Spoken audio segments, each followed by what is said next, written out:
देश में लगातार बढ़ रही महंगाई की चुनौती से निपटने के लिए आरबीआई गवर्नर ने अर्थव्यवस्था में क्रेडिट फ्लो को नियंत्रित करने के लिए आज रेपो रेट 40 बेसिस पॉइंट बढ़ाकर 4.4% करने का ऐलान कर दिया। इस फैसले से बैंकों से कर्ज लेना अब महंगा हो जाएगा।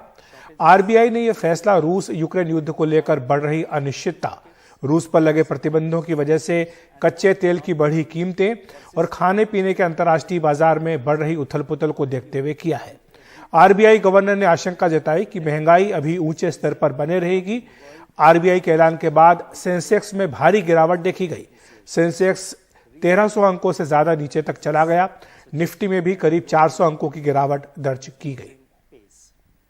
Amidst these challenges, which I termed as the Monetary Policy Committee voted unanimously to increase the policy repo rate by 40 basis points, 40 basis points to 4.40% with immediate effect. एक तो महंगाई की मार, ऊपर से पॉलिसी रेपो रेट बढ़ाने का reserve bank का ये ऐलान नीम चढ़े करेले से कम नहीं। खास बात यह है कि रिजर्व बैंक ने यह फैसला बढ़ती महंगाई पर काबू पाने के नाम पर लिया है। रिजर्व बैंक ने अपना policy repo rate 40 basis point बढ़ा दिया है।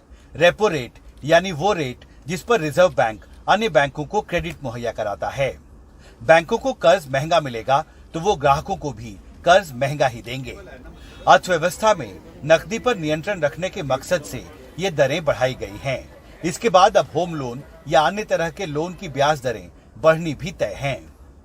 Globally, inflation is rising alarmingly and spreading fast.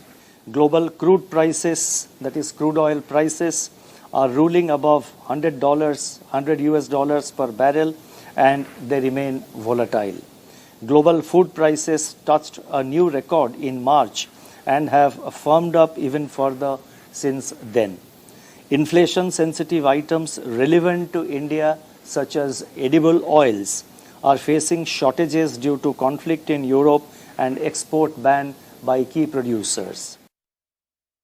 पिछले कई हफ्ते से यूक्रेन पर रूस के हमले की वजह से अंतर्राष्ट्रीय बाजार में कच्चे तेल की कीमत $100 प्रति बैरल से ऊपर बनी हुई है। इसका सीधा असर देश में पेट्रोल, डीजल और गैस के दामों पर बढ़ोतरी की शक्ल में सामने आया है। इससे माल ढुलाई की लागत बढ़ी है और आम जरूरत की चीजों के दाम बढ़ गए हैं। यूक्रेन युद्ध की वजह से अंतर्राष्ट्रीय बाजार में गेहूं की कीमतें भी बढ़ गई हैं। ये भी सरकार की चिंता बढ़ा रहा है। इसके अलावा इंडोनेशिया सरकार ने भी पाम ऑयल के निर्यात पर पाबंदी लगा दी है। पाम ऑयल महंगा होने से खाने पीने की कई चीजों की कीमतें बढ़ गई हैं। इंडोनेशिया सरकार ने जो प्रतिबंध लगाया 28 अप्रैल से, उसका कितना असर पड़ा है भारत में एडिबल ऑयल मार्केट पर, और क्या जो उसको नियंत्रित करने के लिए क्या किया जा रहा है?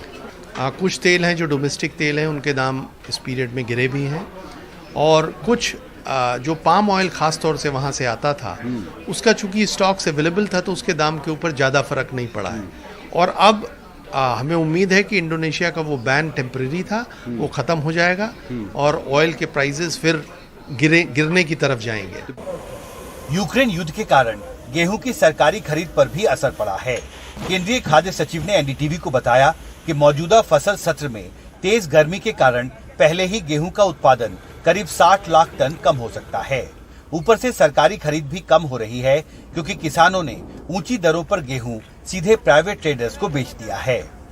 गेहूं के प्रोडक्शन का क्या लेटेस्ट एस्टिमेट है आपका, सरकार का? एग्रीकल्चर डिपार्टमेंट के हिसाब से पहले 1110 लाख मीट्रिक टन का उनका ओरिजिनल एस्टिमेट था, जो उन्होंने रिवाइज करके 1050 लाख मीट्रिक टन किया है। करीब 5% कम हुई है। करीब 60 लाख मीट्रिक टन का रिडक्शन। तो आपको लगता है कि ये एक इशू हो सकता है आगे चल के कमी? ये बड़ा इशू नहीं है क्योंकि इतना ही प्रोडक्शन लास्ट ईयर भी था।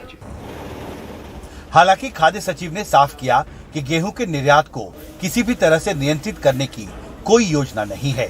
इसका सीधा फायदा कारोबारियों के अलावा किसानों को भी हो रहा है। अंतर्राष्ट्रीय गेहूं बाजार में रूस और यूक्रेन से करीब 29% गेहूं पहुंचता था। इन दोनों देशों के बीच युद्ध की वजह से गेहूं की सप्लाई बुरी तरह प्रभावित हुई है और इसकी वजह से अंतर्राष्ट्रीय गेहूं बाजार में उथल पुथल भी बढ़ी है और गेहूं की कीमतें भी।